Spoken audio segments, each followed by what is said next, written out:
The most news in the morning. CNN's American Morning. Weekday, 6 a.m. Eastern. What's your theory behind what's going on here with these sightings? Documents released via the Freedom of Information Act confirm that these types of incidents have occurred going back to 1948. The documents describe saucer-shaped objects whose capabilities are vastly beyond anything that we have, the Russians have. I think the logical explanation is we're dealing with visitors from somewhere else. Regardless, there are a number of cases now. I've interviewed over 120 former or retired Air Force personnel who've talked about UFO incursions at missile sites, at nuclear weapons storage areas.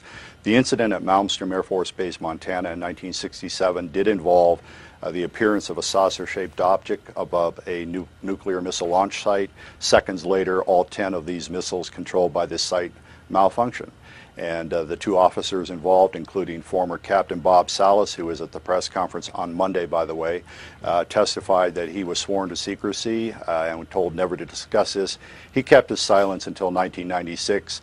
All the gentlemen who appeared with me at the press club believe the American people have a right to know the facts. But they didn't necessarily believe that theory about why those 10 nuclear sites were deactivated. Why do you believe so strongly that that was truly happening and that it was the result of UFOs as opposed to, let's just say, a malfunction or a military exercise? Well, what you've just said is not entirely correct. They all agree that there was no technical explanation for what occurred. In fact, the engineering reports from Boeing Corporation stated just that. In fact, all 7 of the persons who appeared with me believe that we are dealing with extraterrestrials. Some of them stated it explicitly at the press conference. What they do not necessarily agree with, three of the 7 agreed with me that these probably these actions represent a signal being sent. I'm of the opinion that whoever are aboard these craft are telling us and the Russians, because these things have taken place in the former Soviet Union, that humans are playing with fire by possessing and threatening to use nuclear weapons. That is speculative on my part. I've always made that clear.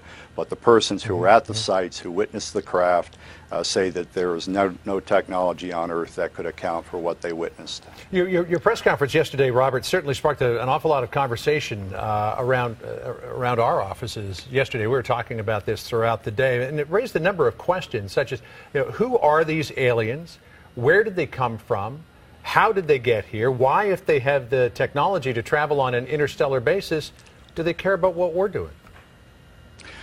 I have a book called UFOs and Nukes. I devote an entire chapter to attempting to answer the questions you've just asked.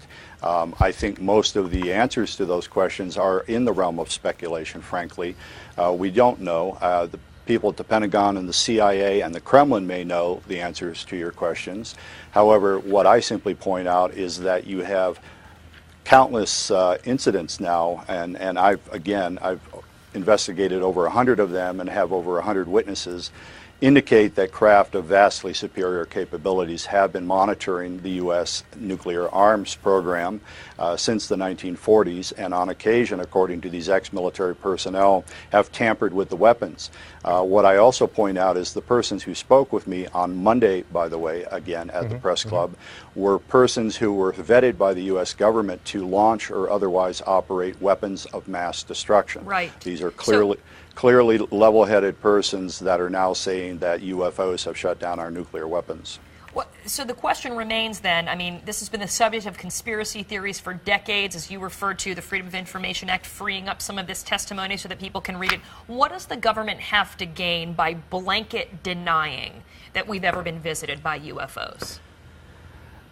The RAND Corporation, which is a think tank, did a study for the Air Force in 1968. The Brookings Institution, which is a think tank, did a study for NASA in 1959, I believe, in which they said basically if extraterrestrials are here, governments have nothing to gain and everything to lose by admitting that without knowing the full intentions of whoever might be here. Are they hostile? We don't know. Do they intend some nefarious activities toward humankind? We don't know.